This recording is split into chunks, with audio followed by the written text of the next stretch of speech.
Financial literacy. Ito ang kaalaman na hindi natin gaanong natututunan sa school, pero siya ang magdidikta kung laging kapos ka o unti-unti kang aangat sa buhay. Kung sweldo mo sakto lang, minsan kulang pa. At bawat kinsenas at katapusan laging ubos, itong video na to ay para sa'yo. Hindi mo kailangan yumaman agad. Kailangan mo munang maintindihan kung paano gumagana ang pera. Yan ang financial literacy. Manood ka hanggang dulo dahil bibigyan kita ng konkretong steps na pwede mong simulan kahit ngayong linggo. Sa Pilipinas, normal na ang sweldo ngayon, utang bukas. Walang ipon, takot sa salitang investment. At madalas sinisisi natin ang maliit na sahod. Pero tanungin natin ang sarili natin. Problema ba talaga palagi ang income? O kulang lang tayo sa tamang kaalaman kung paano ito hahawakan? Sa video na to, pag-uusapan natin ang financial literacy para sa Pinoy. Step by step sa simpleng paliwanag. Simulan natin sa pinaka-importante, mindset. Ang mga impormasyon na ibinabahagi sa video na ito ay para lamang sa edukasyon at dagdag kaalaman. Hindi ito itinuturing na personal na financial advice. Kumonsulta pa rin sa isang lisensyadong financial advisor bago magdesisyon tungkol sa investments. Marami sa ating mga Pinoy ang lumaki sa paniniwalang mahirap kami kaya hanggang dito na lang kami.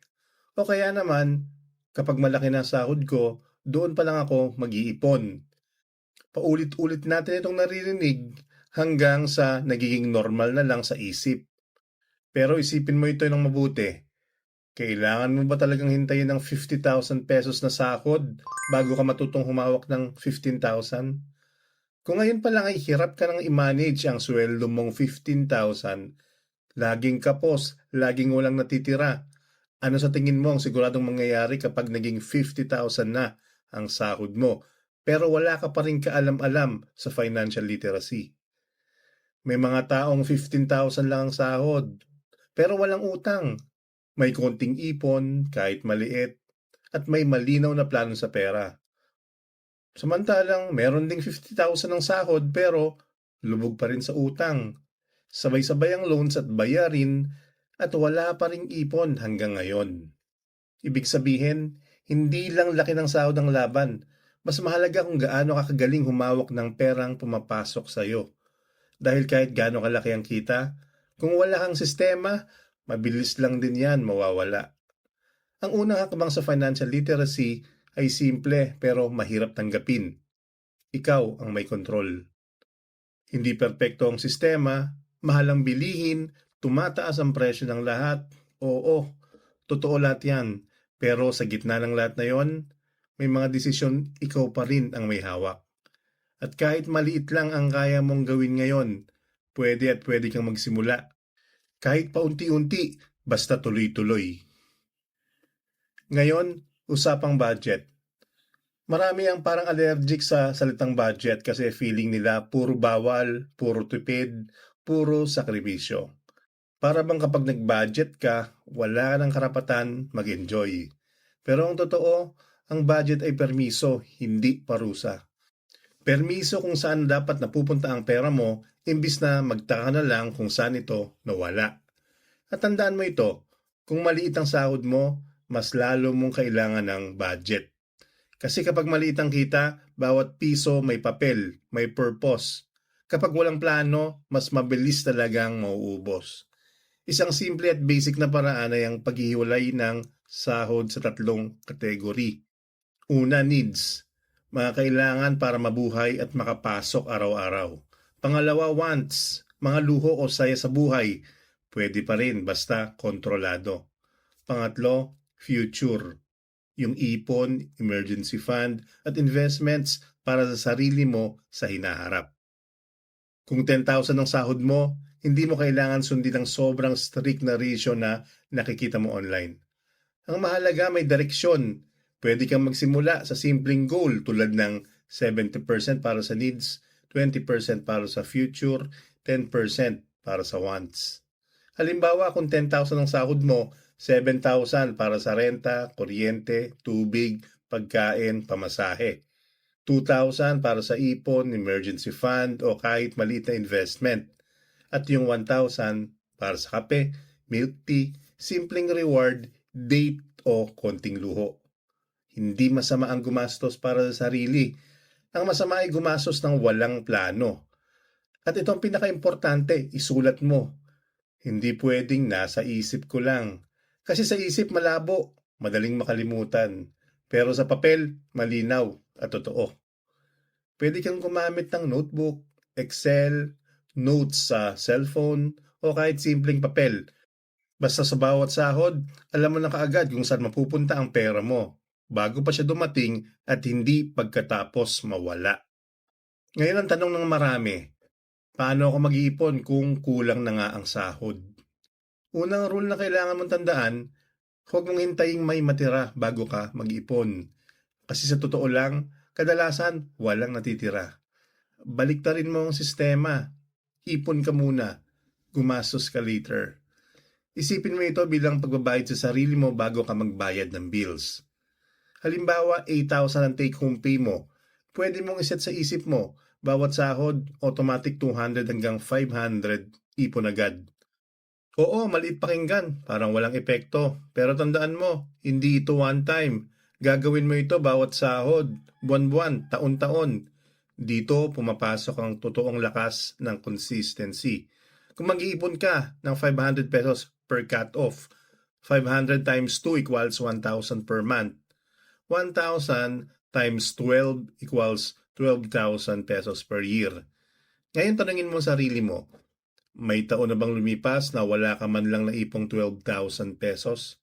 Kung oo, doon mo marirealize na kaya pala sana kung sinimulan mo lang ng mas maaga kahit paunti-unti. Para mas madali, pwede kang gumamit ng alkansya kung mas effective sa iyo ang physical na ipon. Separate bank account na hindi mo ginagalaw. O digital bank na may mas mataas na interes para mas ganado kang mag-ipon. At ang pinaka-importante sa lahat, hiwalay ang ipon sa gastos ng pera. Kasi kapag magkasama sila, laging natatalo ang ipon. Pero kapag hiwalay, mas nagiging malinaw na may pinoprotektahan kang pera para sa future mo. Isa sa pinakamabigat na dahilan kung bakit hindi talaga makaipon ang maraming Pinoy ay utang. Personal loan, 5-6, credit card, online utang, salary loan, halo-halo na. Minsan sabay-sabay pa. Kahit anong ipon ang gawin mo, kinakain agad ng bayarin. Hindi lahat ng utang ay masama, pero ang utang na walang plano, delikado. Kaya kung gusto mong ayusin ang pera mo, gamit ang financial literacy, kailangan mo munang harapin ito ng maayos, hindi takasan. Sundan mo to. Step 1, isulat lahat ng utang mo.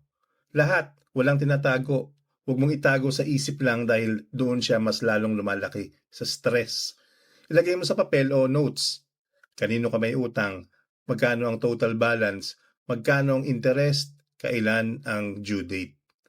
Masakit sa una pero dito nagsisimula ang control. Step 2, i-rank mo sila. May dalawang simple at epektibong paraan. Avalanche method. Unahin ang utang na may pinakamalaking interes para mas kaunti ang masasayang na pera. Snowball method. Unahin ang pinakamaliit na utang para mabilis kang makafeel ng progress at motivation. Walang maling method. Ang tama ay yung kaya mong panindigan. Step 3, kumuha ng extra payment sa budget. Kahit 200 to 300 per month, magtalaga ka ng specific na halaga para sa utang na inuuna mo. Ibig sabihin, hindi ka na nagbabayad ng minimum lang. Unti-unti mong binabawasan ang principal, hindi lang pinapahaba ang problema. Habang ginagawa mo ito, may isang importanteng rule na hindi pwedeng kalimutan. Huwag ka nang magdagdag ng bagong utang para lang bayaran ang lumang utang. Except kung nililipat mo ito sa mas mababang interes at may malinaw, disiplinadong plano kung paano ito tatapusin. Tandaan mo, ang bawat utang na babawasan ay parang sahod na tumataas.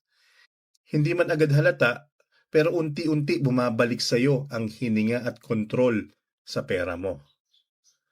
Kapag naririnig ng iba ang salitang investing, kadalasan ang unang reaksyon ay hindi para sa akin yan, maliit ang sahod ko. Parang iniisip nila na pang mayaman lang ito o pang malalaking kita. Pero sa totoo lang, mas kailangan nga ng maliit ang sahod ang tamang investing mindset.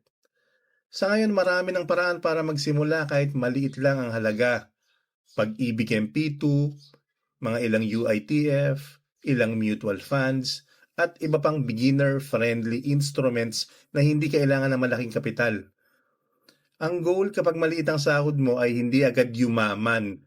Ang tunay na goal ay matutunan mong paghiwalayin ng ipon at investment at maglaan ng kahit maliit na portion ng pera mo sa isang bagay na may potensyal lumago over time. Halimbawa kapag may emergency fund ka na kahit 1 o 2 buwan ng basic expenses, doon ka palang magsisimulang mag-invest. Hindi baliktad. Huwag mong unahin ang investment kapag wala ka pang safety net. Dahil sa oras ng emergency, mapipilitan ka mag-pull out sa maling panahon at doon ka talo. Dito pumapasok ang totoong financial literacy. Hindi ito tungkol sa get rich quick. Walang shortcut na walang risk. Ito ay tungkol sa get rich slowly. Pero siguradong may direksyon, may disiplina, at may karunungan. Ngayon gawin natin konkretong plano ang lahat. Sa loob ng 1 taon, hindi man magbago ang sahod mo, siguradong magbabago ang paraan mo ng paghawak ng pera. At yun ang mas importante sa long term. Financial literacy hindi para sa mayaman lang. Ito ay para sa lahat ng tao, lalo na sa mga kagaya mong nagsisimula pa lang. Maliit ang sahod pero malaki ang pangarap. Tandaan mo, hindi kahihiyan ang matutong humawak ng pera. Hindi huli ang lahat kahit nasa 20s, 30s, 40s o pataas ka na. Hindi mo control ang lahat pero kontrolado mo kung paano ka magde-decide mula ngayon. Kung gusto mo pa ng mga video tungkol sa budgeting, pag-iipon, utang at investing para sa mga Pinoy na kagaya mo, i-like mo ang video na to. At mag-subscribe at i-share mo sa isang taong alam mong kailangan ding marinig ito. Hindi kailangan ng malaking sahod para magsimula. Kailangan lang ng isang desisyon. Ngayon, sisimulan ko na ang financial literacy journey ko.